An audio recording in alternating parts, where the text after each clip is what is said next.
Se você já percebeu que os ataques parecem aumentar justamente quando você decide orar de verdade, a Bíblia explica exatamente por quê. E a explicação não tem a ver com Deus se afastando, mas com algo espiritual sendo ativado dentro de você que o inimigo reconhece imediatamente. Muita gente se confunde nesse ponto. Começa a orar, busca mais a Deus, tenta alinhar a vida espiritual e de repente surgem distrações, conflitos, cansaço extremo, pensamentos estranhos, resistências internas e até situações externas que parecem querer te parar. E então vem a pergunta silenciosa: por que quando eu estava distante tudo parecia mais calmo? E agora que eu oro, tudo parece mais difícil. A Bíblia nunca escondeu essa dinâmica. Ela não promete que a oração cria silêncio ao redor. Ela revela que a oração cria movimento no mundo espiritual. E movimento sempre gera reação. O erro de muita gente é achar que oração serve apenas para pedir coisas ou buscar conforto. Mas oração, na linguagem bíblica, é alinhamento, é posicionamento. É alguém saindo da passividade espiritual e assumindo o lugar. E toda vez que alguém muda de posição, algo reage. Eu já vivi isso. Quanto mais eu buscava Deus com sinceridade, mais eu percebia resistência. Não necessariamente coisas externas gigantes, mas ataques sutis, dificuldade de manter constância, desânimo sem motivo claro, pensamentos que não combinavam com quem eu estava tentando ser. E se você não entende o que está acontecendo, você pode achar que está fazendo algo errado, quando na verdade está fazendo algo certo.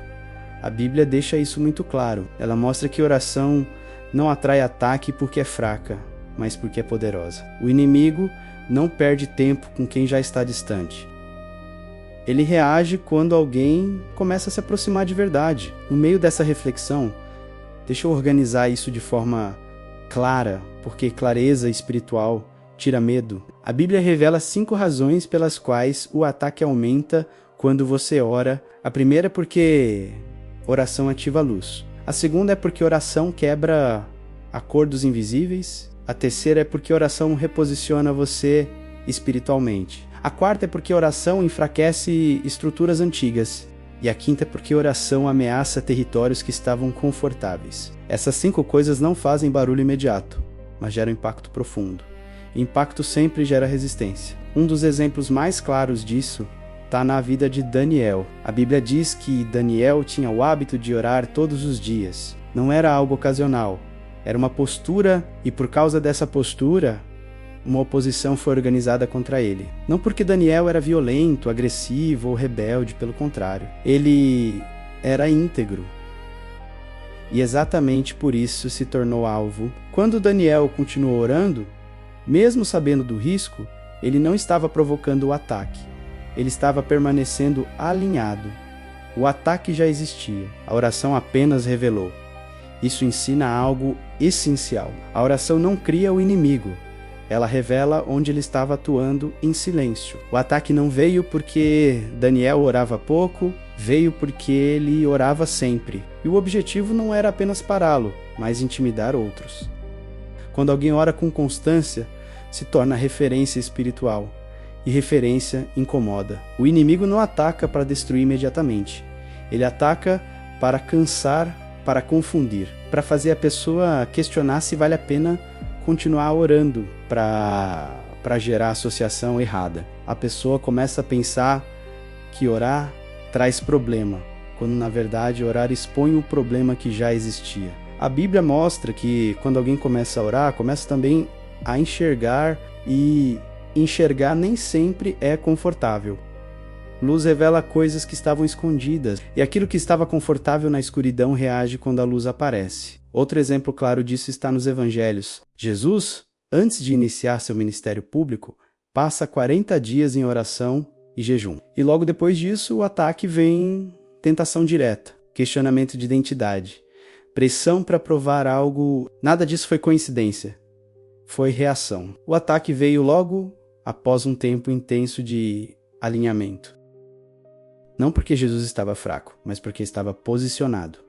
E o ataque sempre tenta deslocar a pessoa do lugar certo. Isso revela algo importante. O inimigo não tenta te destruir apenas.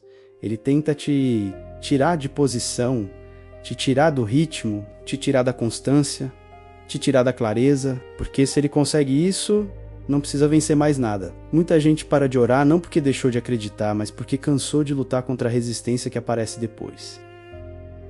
E é aí que o inimigo vence sem precisar atacar de novo. A Bíblia nunca diz que você deve parar de orar quando os ataques aumentam. Pelo contrário, ela mostra que perseverança é sinal de maturidade espiritual. Quem entende o processo não se assusta com a resistência se fortalece nela. O ataque aumenta porque a oração começa a desfazer coisas que estavam estabilizadas no erro.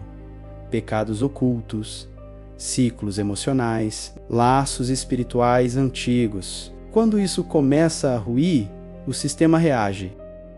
Mas existe algo libertador aqui. Ataque não é sinal de derrota. Muitas vezes é sinal de avanço. A Bíblia diz que nossa luta não é contra carne e sangue. Isso significa que o que você sente muitas vezes não é sobre pessoas ou circunstâncias. É sobre o que está sendo confrontado no invisível. Quando você ora, você não está apenas falando com Deus. Você está se alinhando com a verdade. E a verdade sempre gera confronto com a mentira. Talvez você esteja vivendo um tempo em que orar parece mais difícil do que antes.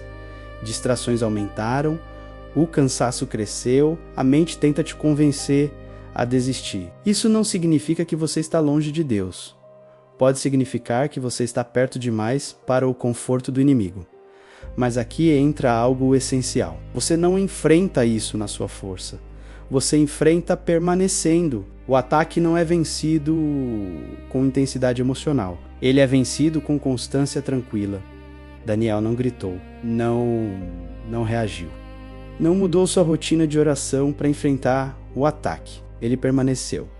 E permaneceu foi suficiente. Jesus não discutiu com o tentador. Ele respondeu com verdade e permaneceu firme. Não houve espetáculo, houve alinhamento. Isso nos ensina algo profundo. O inimigo se alimenta de reação exagerada. Deus opera na permanência silenciosa. Talvez você esteja reagindo demais e permanecendo pouco. Talvez esteja tentando lutar quando deveria apenas continuar.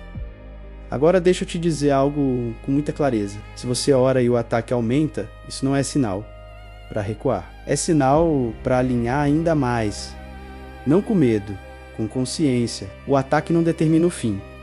Ele revela o processo. A escolha também é diária. Quem para de orar por causa do ataque, vive refém. Quem permanece orando apesar do ataque, amadurece espiritualmente. O inimigo ataca mais quando você ora porque oração te tira da zona neutra, te tira do automático, te coloca em posição.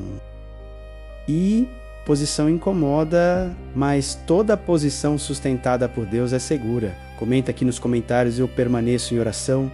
Se essa mensagem falou com você, deixe um like para que mais pessoas entendam que ataque espiritual não é sinal de abandono, mas muitas vezes sinal de avanço. E se você quer caminhar com fé profunda, fé madura, fé sem palco e sem medo do confronto espiritual, se inscreve no canal. Aqui a fé não se apavora, ela permanece. Que Deus te fortaleça, te alinhe e te sustente. Esse é o Fé Sem Palco.